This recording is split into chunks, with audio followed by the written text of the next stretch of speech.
Got an email from Wes. The subject is Gildan, G-I-L. What do you think? Is it a buy, sell, or hold at these levels? So, this is an interesting company because they've done such a great job in very specific space, and it's underwear and activewear and now socks. And so a couple of big inputs here. First of all, their most recent quarter was a very good quarter. They had great growth in revenues. Their margins came in ahead of expectation. I think one of the concerns earlier in the year was price of cotton because obviously it's a big input cost. Cotton prices have backed off a little bit here. That would have been the one drag that we saw. This is a holding for us in our equity portfolios, and I'd be a buyer of the stock here. It's not going to be a rocket ship as far as rocket-like growth. Although their revenue growth are up 17% in the most recent quarter, so it's a good story. Would you see it as a steady grower over the years? It should be a steady grower. It has been a steady grower. Obviously, cotton is a big issue, and with commodity prices having backed off a little recently, that certainly takes the heat off a little bit.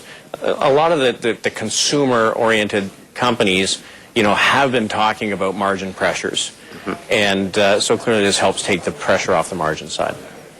We have John on the line from Toronto. Go ahead, John.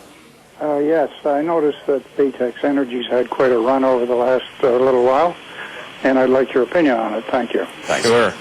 So, John, Baytex is a company that we've used as a top pick a number of times, and we continue to own the stock. It's certainly pulled back in the last month as the energy complex has pulled back. We have tended to stay with the energy producers that pay a significant yield, where they've got long life assets, and Baytex has both. So we think that Baytex is a company that will probably continue to grow their production at 7-8% a year for the next 3 years. They should be able to grow what they pay out along the way. And obviously, you do have some exposure to the energy sector. And I will say we did reduce our energy weighting in a number of places, but we really have stayed with those that pay us a significant yield, because that is the second key theme in this market, is that things that pay a yield, and certainly that is working. Dave is on the line from Saskatoon. Go ahead, Dave. Thanks, Andrew, for taking my call. Pleasure. Much obliged. My question is regarding GE for long-term holding. Do you think the GE has turned around or not yet? Okay. So certainly in the last month or so, big cap has really taken the baton. I think that the issue that you have in GE's case is looking forward, they continue to see very lackluster revenue growth. So, I don't think you're going to get hurt in it. I think that there are probably better big cap companies that you could focus on. The capital investment programs of a lot of the big corporations are certainly fueling companies like GE. But I wouldn't put it in the forefront. I just think there's better places to put your money. George is on the line from Markham, Ontario. Fire ahead, George. Thanks for taking my call. No, sure. I'm calling about Staples. It's taking quite a beating today. Would this be a good entry point for this stock? I'd like to pick some up. Thanks very much. Thanks. Yeah, and I'll just say this. We are not bottom fishers. There are people who are good at it, who are really good at valuing businesses, and they're willing to say, I'm right, the market's wrong, I'll wait until the market gets it right. I would say at this point, recent earnings have been not very good. There are a lot of retailers doing extremely well. I think that there's better places to focus on. So I would be a seller of the stock, and it's not a good day to be a shareholder of Staples. It's a big drop.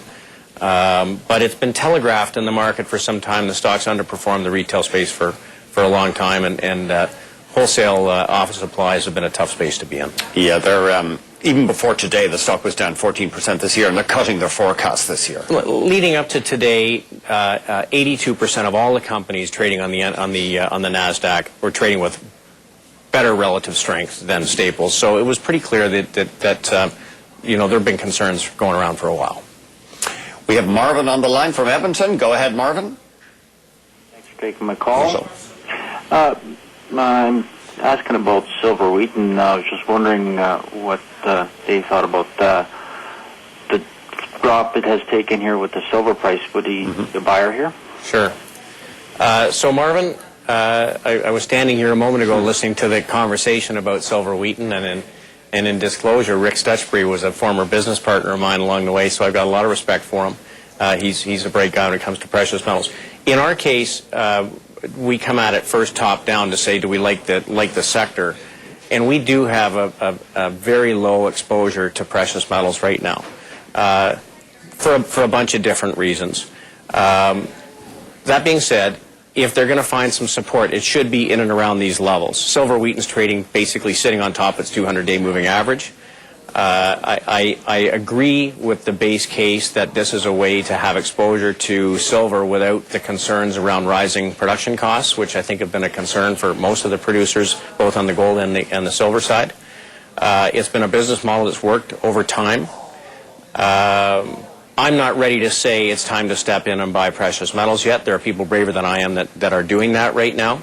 But I've owned silver wheaten in the past. I like the company. So if you like the space, it's probably a good way to play it. But I would keep the stops pretty tight. If it traded 7 or 8% lower, I'd use a stop there because it would break the lows from earlier in the spring, and I'd make an exit. I mean, one good news for the precious metals bulls is the US dollar is apparently weakening again over the past 2 days. Yeah, and you know that the US dollar really rallied up into resistance, and so this is where it should run into some difficulty. And we'll just have to see whether this is a short-term issue or something longer. Jim is on the line from Barrie, Ontario. Fire ahead, Jim. Thank you. David, I'm wondering if you think that Agrium is going to appreciate between July and December this year to offset its loss. Right. So let's look at Agrium. Historically, you want to own these things in the fall and early winter, and then the spring season and summer can be a little bit less attractive. Is that because of the planting season? Well, once you're into the planting season, you've got a pretty good idea of what's going on for this summer. People have made their allocations. So there's no news flow coming. Yeah, no, you know, good business and certainly very strong cash flow. But if you took Agrium, Potash, Mosaic, they've all been very sloppy recently. Technically, to me, they look a bit broken. In disclosure, we've been short Agrium through the course of the spring. And there is one issue coming over the next week that could be a catalyst. There's a big block of shares in Mosaic, which is a competitor in the fertilizer space, that'll be sold. Cargill's Holdings, I guess. Yes, Cargill's Holdings. And so there is some speculation that folks have been reducing exposure in other companies to try and win a piece of this big issue. So you'll want to take a look and see. I think a good tell will be to see how Mosaic trades after the deal. If it holds deal price and trades up, you could see a little strength across the group in the short run. But I would say I would wait to see some more evidence that the group is bottoming before I'd enter. We're going to be right back with David Burrows, President, Barometer Capital Management, answering your calls and emails on North American large caps. Give us a ring. Our number, 1-855-326-6266.